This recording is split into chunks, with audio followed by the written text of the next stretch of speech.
And welcome to our virtual meeting. I'm Julia, and I'm joined today for this presentation by several members of the Blue Line and Orange Line project teams.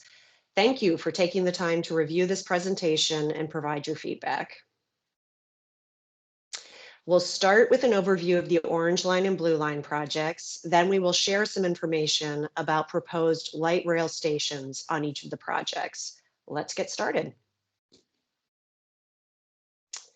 Capital Metro began development of the Project Connect Vision Plan in 2016. In December 2018, the Capital Metro Board of Directors approved the Project Connect Vision Plan, later called the System Plan, which identified corridors for potential investment in high capacity transit, or HCT. The Orange Line and the Blue Line were identified as dedicated pathway HCT corridors in this plan. In 2019, the Austin City Council approved the Austin Strategic Mobility Plan, or ASMP, which established a policy goal to quadruple the share of commuters who use transit to achieve a 50-50 mode split by 2039. The Project Connect Vision Plan is included as an integral part of the ASMP, and both initiatives provide a way forward for addressing the current and future mobility challenges the region faces. Mobility challenges are partially driven by historic and future population growth, with the Austin population projected to double by 2040. The Orange Line is defined as light rail transit, or LRT, operating in a dedicated transitway from Tech Ridge Park and Ride on the northern end of the corridor to just north of Slaughter Lane on the southern end of the corridor. 21 stations are proposed along the route. The placement of these facilities will be coordinated with the community. Service would operate every 10 to 15 minutes. Given recent trends in federal funding, the funding approved by City of Austin voters as part of Proposition A would provide the local match to build an initial investment in the Orange Line from Stastny Lane to North Lamar Transit Center. However, the project team is clearing the entire corridor from Slaughter Lane to Tech Ridge Park and Ride through the federal NEPA process in the event that additional federal or other funding becomes available to expedite construction of the full corridor. The Blue Line project is defined as a light rail service that would operate in an 8.2-mile dedicated transitway from Republic Square in downtown Austin on the northern end to Austin Bergstrom International Airport on the southern end. It would operate along portions of the existing Route 20. Up to 11 stations are proposed along the Blue Line, and similar to Orange Line, service would operate every 10 to 15 minutes. The Orange Line and the Blue Line are on similar project implementation tracks as shown in this graphic. This graphic is designed to represent the entire project life cycle with a focus on the phase we are in now, indicated by the shaded box. Prior to this phase, as shown, the Orange and Blue Line locally preferred alternatives were unanimously adopted by the Capital Metro Board of Directors and endorsed by Austin City Council on June 10, 2020. In November 2020, the City of Austin voters approved an 8.75-cent tax rate increase to help fund the next phase of implementation for the system plan, which includes both the Orange and Blue Lines, and allowed us to enter into the phase we are in now, known as NEPA, or the environmental phase. Earlier this year, we shared some information with the community on the NEPA scoping process for both projects and explain what to expect from the NEPA process over the next few years. We are now moving to the next step of the environmental or NEPA process, which is the development of the draft environmental impact statement. After the NEPA phase is complete, the project can move into final design and then construction and eventually testing and operation. An important aspect of this graphic is to note that public engagement will be conducted throughout this phase and future phases of the project. For more information about the project and the NEPA process, you can access the materials developed for our scoping phase outreach at projectconnect.com. The Blue Line and the Orange Line also share similar corridor design milestones. At the same time as the environmental process that you saw on the previous slide is underway, the engineering teams are working on the preliminary design plans for the projects. The environmental analysis and the preliminary engineering work will influence each other as we work towards a final environmental impact statement and final 30% design plans. We plan to talk with you more about the engineering process for developing design options and selecting a preferred option in particularly constrained areas later this year as we work towards completion of the 15% design plans. We will also revisit this diagram in future presentations to update you on our progress and talk about what's happening next. Then, after the NEPA and preliminary engineering phase, the project moves into final design. As you can see, we are still in the process of developing 15% design plans. During this time, we are completing the activities you see in the second column. In the third column, you can see the types of information we'll be seeking from our community as we complete the 15% design plans. The design work we're doing now is helping us explore and determine options for solving some complex engineering challenges that have been identified in both corridors. We have limited space for transportation in the existing right-of-way, which leads us to consider trade-offs for managing and prioritizing the use of the space that is already designated and determining where we need to acquire more space at street level. If more space can't be acquired or other geographical and operational challenges make a street level transit way unreasonable or unfeasible, we consider other options like building the transit way above or below street level. As you can imagine, building tunnels and bridges come with their own complex engineering challenges and costs too. Tunnels may increase conflicts with underground utilities and make it more challenging to determine where a tunnel begins and ends, referred to as portals. Elevated transitways bring visual impacts associated with overhead structures and stations, as well as increased cost and accessibility considerations. For today, the most important thing to keep in mind is that as the transitway goes, either at, above, or below street level, a station may follow. Because those two decisions, the transitway design and the station design, are so linked, we aren't able to say with certainty the type of station we are moving forward with at each location. Later in this presentation, we will give you some idea of what we're no longer considering in some areas so that we can facilitate a deeper dialogue about the stations themselves, including design, amenities, and access. With that, we are going to move into a review of the station locations and different station types we can consider for Orange and Blue Line light rail stations. Generally speaking, light rail station platforms will offer more room for passenger movement and offer more amenities than many of the bus stops and even the existing Red Line stations that you might be familiar with in our community. On both projects, light rail stations are proposed to be about 400 feet long, which is about the length of a standard city block downtown, and as much as 24 feet wide. For this portion of the presentation, I'll turn it over to Angel. So this slide is a really high-level summary of how we evaluated where along the corridor to locate a station. Stations should maximize connectivity to the existing transit network, ideally providing stations that can be used by multiple transit bus routes or connect multiple light rail routes. Balance speed and access with stop spacing, meaning that when we zoom out from the station to see the radius of the area that a passenger could access on foot or on a bike, we are looking for a balance in coverage. We want minimal overlap in lower density areas, at the same time minimizing gaps in coverage. In higher density areas, we may want more overlap between coverage areas to serve the most users conveniently.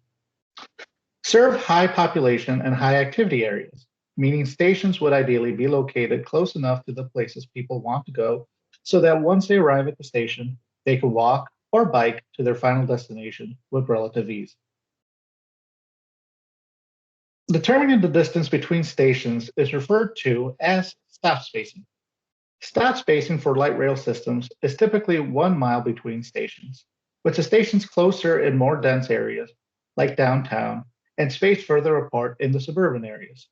Balancing the number and location of stations is a difficult task. Too many stations means slower service. Too few stations means lack of access. It is a complicated decision-making process that is also heavily influenced by our local geography. For a light rail vehicle to start and stop as designed, station areas need to be both straight and flat. By straight, we need essentially a downtown block's length of space that is free of curves or turns. By flat, we mean that the tracks can have a grade or slope of 0 to 1.5%.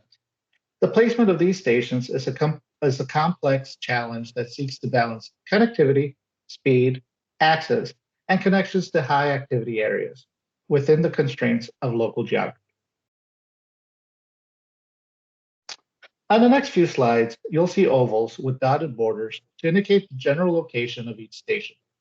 Though a significant amount of effort has been put into determining these general locations, we still have some work to do to determine the exact placement of many of the stations. So it's likely that these ovals could shift in the future, depending on some of the larger decisions made regarding the design and location of the transitway. We'll start with Orange Line and transition to Blue Line. Please keep in mind that our station names at this point are just placeholders. The official names of the stations have not been determined, so we label the stations to reflect the general station area for discussion purposes only. Starting from the southern end of the corridor, the transitway follows South Congress Avenue, meaning all of the stations will be along South Congress. As indicated by the dotted orange line, the Slaughter and William Cannon stations are not part of the initial investment. So they would not likely be built as part of the first project, but could be built as part of a future extension. The Slaughter station would likely be near the Ralph Ablanedo Drive and would include a park and ride connected to the I-35 via T-ramp. This T-ramp would provide convenient access for those coming from the south on I-35. The William Cannon station will be placed near the William Cannon Drive intersection. The Stastny station would serve as the interim terminus for the initial investment and would include a park ride and bus bays for multimodal connectivity.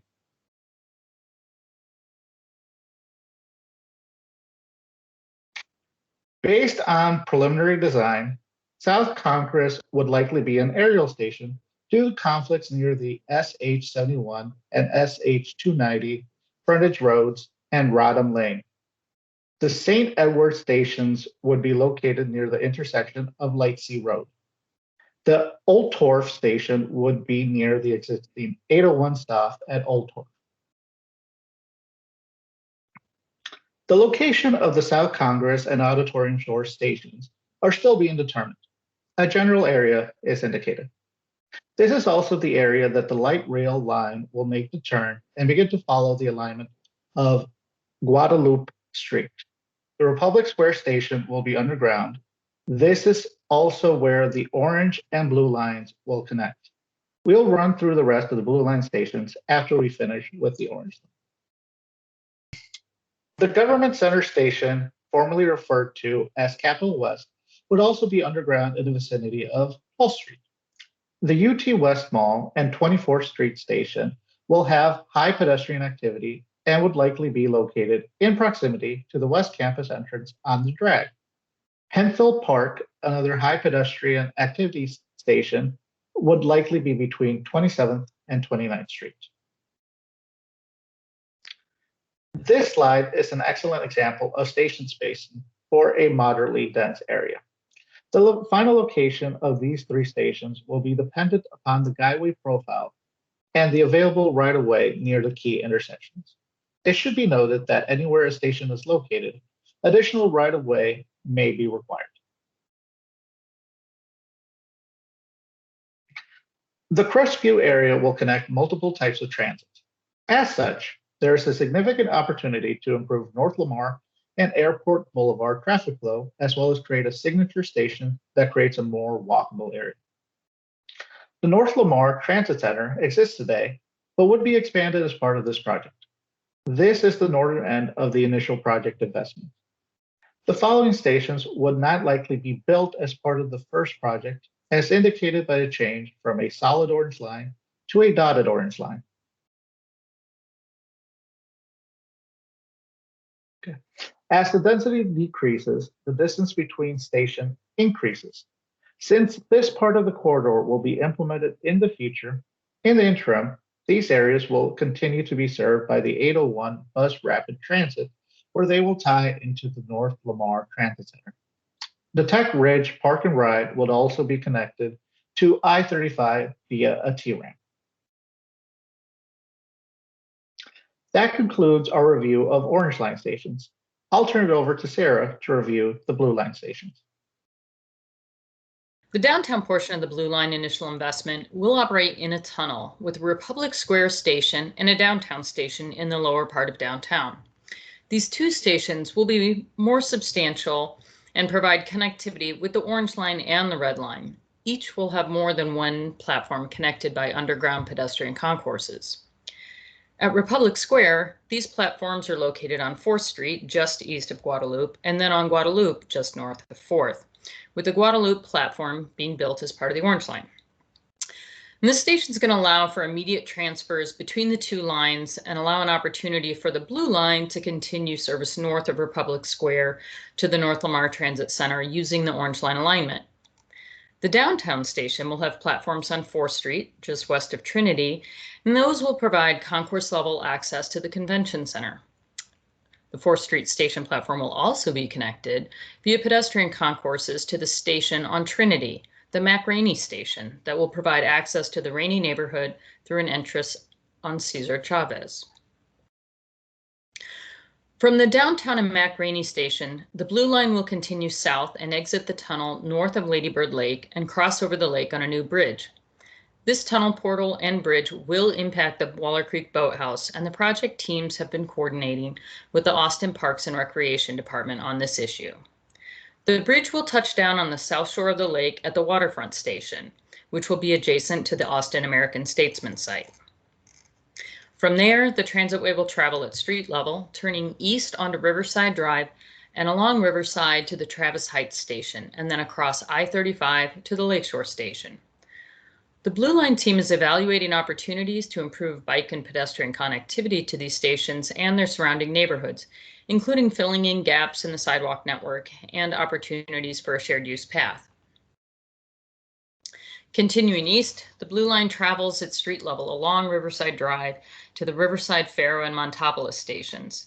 The Riverside station is going to be one of the more complex stations due to the complexity of the intersection with Pleasant Valley Road, but it also presents some of the greatest opportunities for transit-oriented development. We're working on incorporating into the Blue Line project the improvements that are planned as part of the City of Austin's Corridors program. The final segment of the Blue Line light rail continues east and includes the Metro Center station, which will be sited near Ben White Boulevard. The team is evaluating different station platform sites, and each provide different benefits, including transit-oriented development and park and ride potential. From the Metro Center station, the light rail continues to the airport, traveling past the Spirit of Texas Drive and turning south towards the airport on an elevated structure with a direct connection to the planned terminal expansion. Now let's talk a bit more about what these stations could look like. And for now, the content that you're going to see applies to both lines. And later this year, we'll be talking in more detail about the unique aspects of each line's stations. For this discussion, I'm going to hand it off to Janet.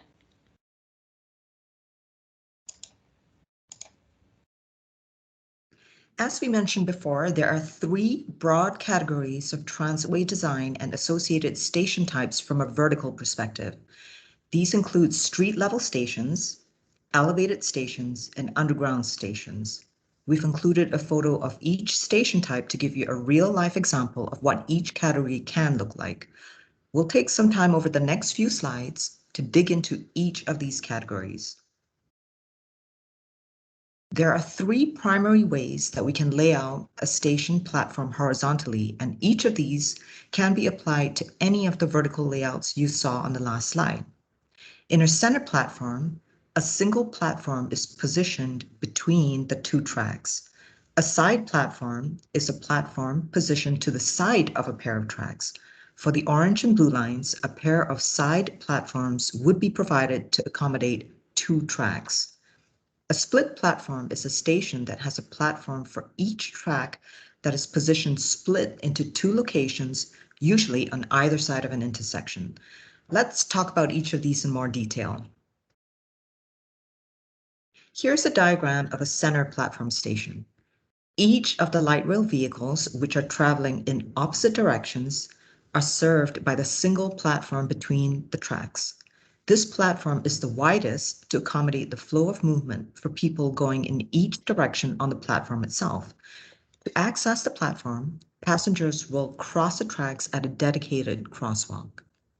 Center platforms are the preferred layout because they allow facilities to be shared between both tracks, reducing the cost of maintenance and maximizing use in corridors where passengers are generally traveling in one direction in the morning and in the opposite direction in the evening. They also offer a more comfortable waiting space for passengers who are separated from car traffic by the tracks. This is a diagram of a side platform station. Each of the light rail vehicles, which are traveling in opposite directions, are served by their own platforms. In this scenario, each platform is about half as wide as is shown previously, around 12 feet wide, because they are only serving one direction of vehicle and passenger traffic. Depending on the direction passengers are coming from, they may or may not need to cross the tracks to reach the platform.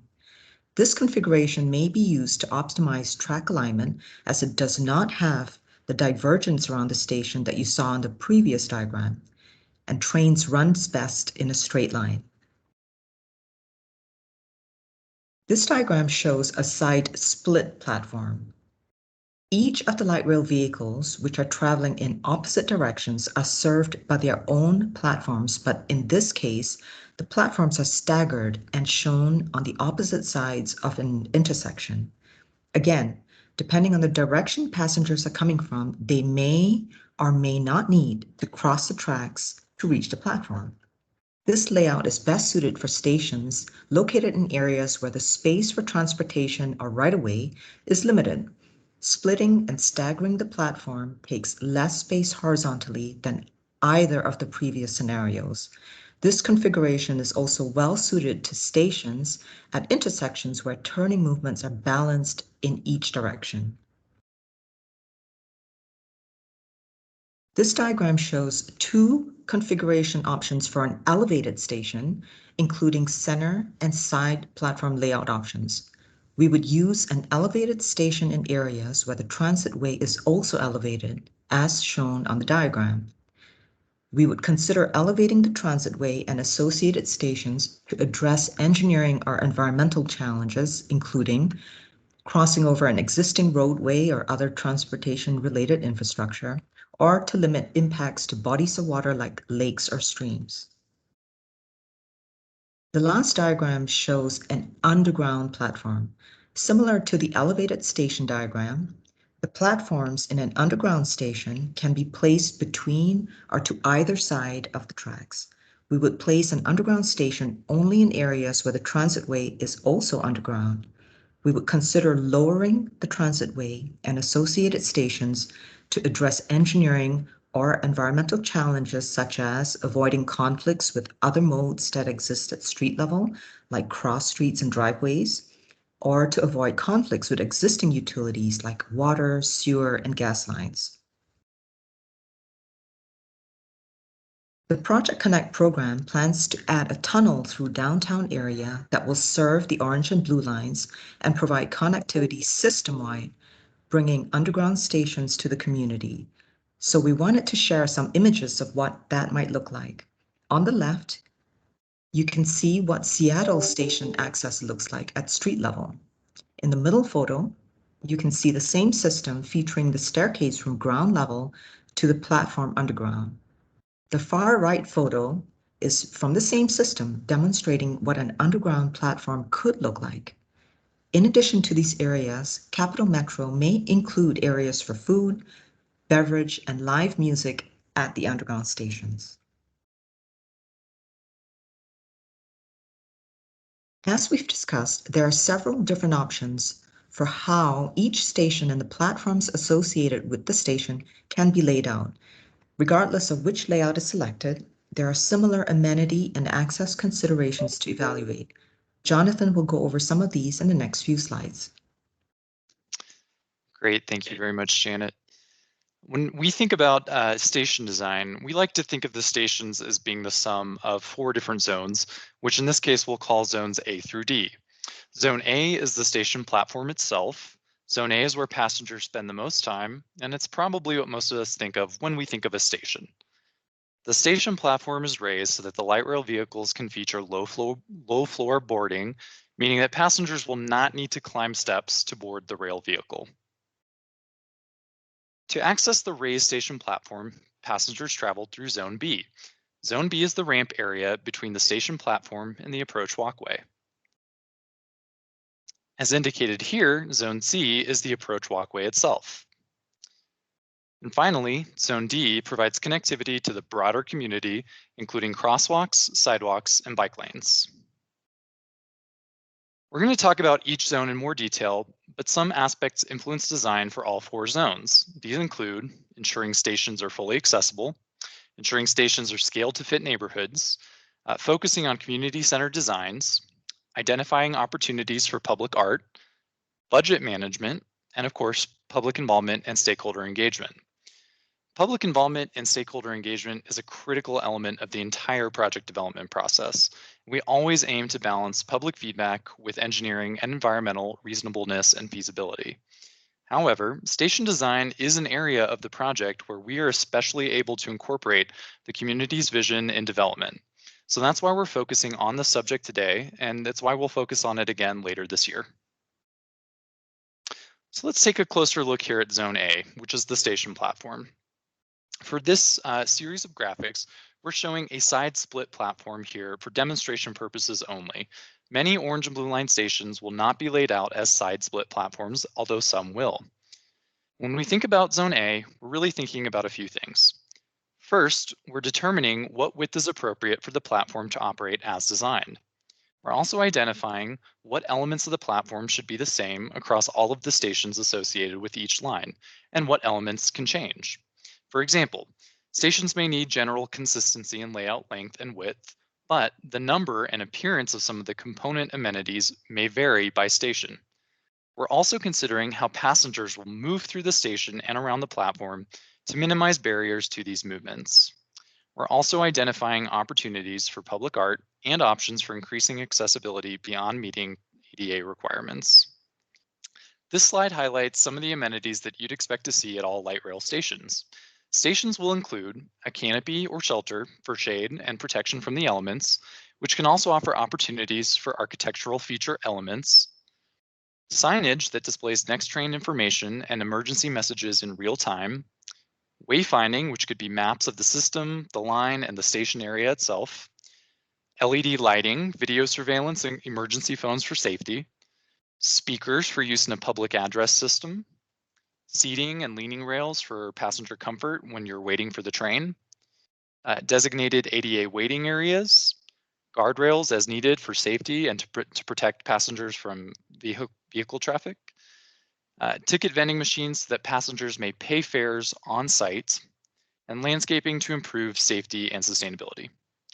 So Zone A is often referred to as the pay zone, meaning if you don't have a ticket to ride the train, you're typically not permitted to use Zone A. Within Zone A, there are many opportunities for public art, including railing and shelters and opportunities for station-specific identifiers in signage and wayfinding. This slide shows some examples of what the Zone A elements look like in real life. Shelters, like the one shown on the left here in Charlotte, can double as design elements. The middle photo from Minneapolis shows a station at night with lighting, a different type of shelter, and a ticketing machine. The third photo shows an example of wayfinding signage from Seattle. Keep in mind that all of these elements would be offered regardless of the platform layout as discussed previously. Moving on to Zone B. Zone B is focused on accessibility for passengers who use wheelchairs, plan to take bicycles on board, or who have strollers, among other needs. Including a ramp to an elevated platform allows the vehicles to have level boarding, which is an important accessibility feature. Station ramps will have guardrails for safety, which can present additional art opportunities. When we design Zone B, we're determining things like minimum and maximum length, width, and slope. Zone C is the approach walkway or the connection between the station ramp and the sidewalk or crosswalk. When we're thinking about Zone C, we're making decisions about minimum and maximum length, width, and slope, landscaping, guardrails, and drainage. Zone C can also present art opportunities through surface treatments and guardrails. It can also present customization opportunities through wayfinding signage and other wayfinding elements. Again, we have some examples to show you what some of these features can look like in real life. The photos from Minneapolis and Seattle on the left show the different ways that Zone B and C elements can work together to connect passengers from the greater community to the station platform, in addition to how you might expect to access a station platform that's elevated, like the example on the right. Finally, Zone D connects the light rail line to the surrounding neighborhood and destinations. These connections include sidewalks and crosswalks. The design priority for Zone D is to provide safe and convenient access between the station and the greater community. This zone may have a crosswalk pedestrian signal button and pedestrian protection from turning traffic. Zone D elements also include opportunities for community art in the sidewalks and areas around the station, as well as connectivity to bike lanes and bike storage facilities. By connecting to the adjacent sidewalk network and the broader community, Zone D elements enable connections to other public transportation options and, where applicable, to parking areas at stations. And finally, we have some real-life examples of what these elements can look like in Zone D. So these photos are from Charlotte, Phoenix, and Minneapolis and show how these Zone D elements can work in real life to connect the station area to the community around it through crosswalks, bicycle access, and pedestrian walkways. Of the 4 station zones, Zone D will have the most variability across stations as each will be designed in the context of the surrounding community and the transportation network. So for example, a neighborhood station will emphasize pedestrian and bicycle connections to the surrounding neighborhood so that riders can easily get to the station on foot or on bike. On the other end of the spectrum, transit center stations will be larger and provide connections to multiple transit routes and shared ride services with pickup and drop-off areas. Regional park and ride stations will provide vehicle parking for folks who are accessing the transit by car. Finally, with the partnership between the City of Austin and Capital Metro and the establishment of the Austin Transit Partnership, or ATP, there are shared as well as distinct roles and responsibilities and interests for designing station area development. Capital Metro's role in the ATP is to design the station itself and the connections to the community in Zone D. The City of Austin is responsible for managing planning, zoning, and development of the broader station area. Together, Capital Metro and the City of Austin are working side by side to define the station context to ensure that adjacent development is transit supportive and affords more possibilities for more people while preserving neighborhood character and respecting the pride of each place. So to wrap up today's presentation and share how you can provide feedback on what you heard today, I'll turn it over to Abby. Thanks, Jonathan. There are many options for sharing feedback and comments with the project team. Your feedback is critical now and throughout project development to inform our engineering environmental work. So please provide your input and share this information with others in your network so that they can also provide input. We'll compile and consider input from this virtual meeting website and the live virtual meetings the week of April 26th. To share your feedback, you can scroll down to right below this video to the community questionnaire and comment card on this page and share your thoughts. You can also email us, and you can direct that either to the Orange Line or Blue Line project teams by emailing orangeline@capmetro.org or blueline@capmetro.org. You can also mail us your comment. Again, you can address that to either the Orange and Blue Line project teams, and the address is 607 Congress Avenue, Austin, Texas, 78701. And you can call our project hotline anytime to leave a verbal comment. The number for Orange Line is 512-369-7703, and the number for Blue Line is 512-369-7774. All of these options are also posted on the project website at www.projectconnect.com/get-involved. Community input has been and remains a critical part of the project development process, and the Orange Line and Blue Line project teams will have new information to share with the community for feedback regularly throughout the next year. And we plan to visit the topics of stations specifically again in the fall.